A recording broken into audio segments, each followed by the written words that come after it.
Okay, so let's have this problem. So to find the solution of this rational equation, so from this given, so first we need to check the denominators. Since this x squared plus 5x, we can factor out. So for this x squared plus 5x, observe that for every terms, there is an x. So using the common monomial factor, so we need to put one x outside. Then to simplify, so divide every terms by x, divide by x. So this x squared divide by x, so cancel x, we still have 1x. Then plus this 5x divide by x, cancel x, so we have 5. So the factors for x squared plus 5x is equal to x times the quantity of x plus 5. So therefore, this given becomes x plus 1 over x, then minus 3x plus 5, then over the factors of this x squared plus 5x.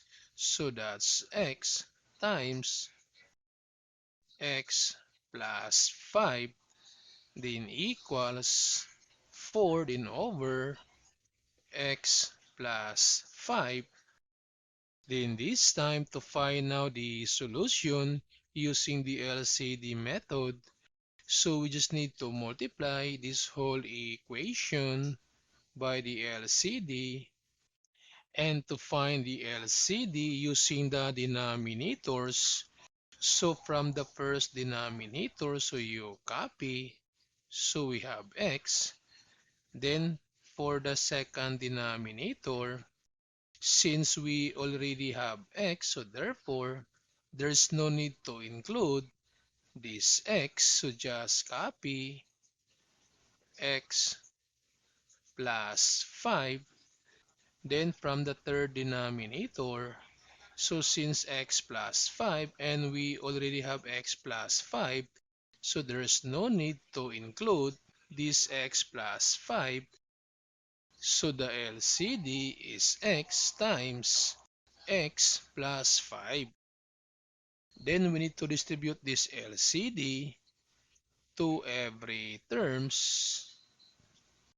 So this becomes x times x plus 5, then times x plus 1 over x, then minus, so the LCD, x times x plus 5, then times 3x plus 5, then over x times x plus 5.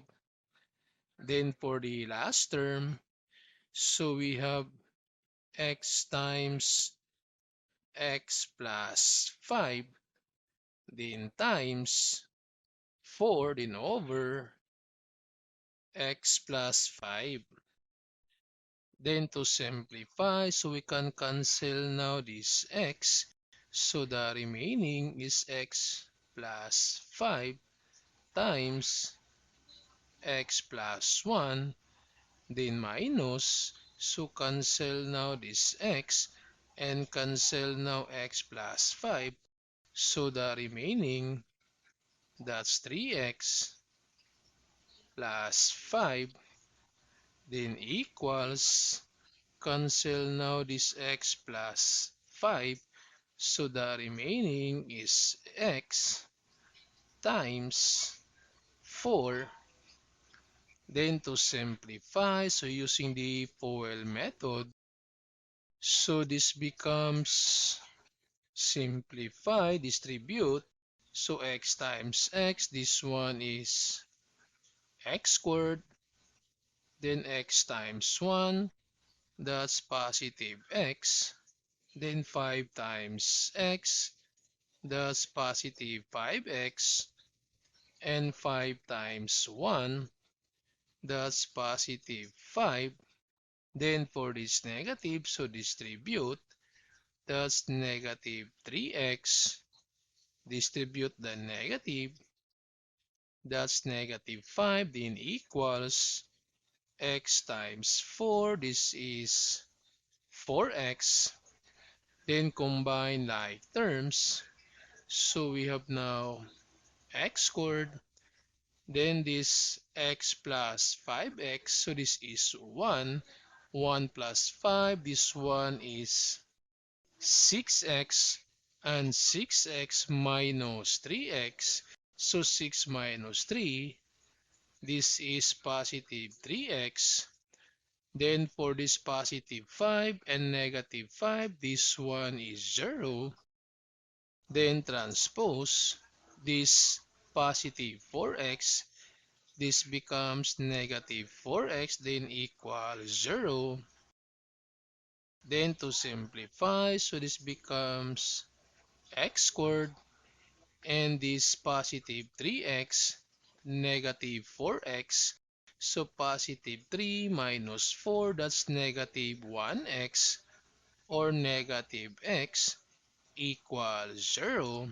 Then this time using the common monomial factors, because for every terms there is an x, so put this x outside, then the remaining, so divide this one by x, so x squared divided by x, so cancel x, so we still have remaining 1x.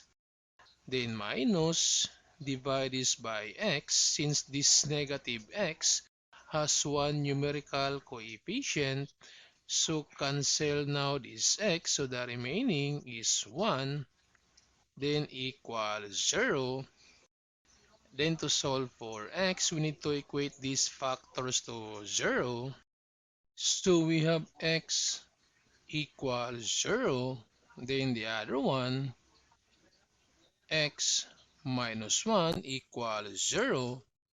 Then to solve for x, so we have x equals, transpose this negative 1, so x equals positive 1.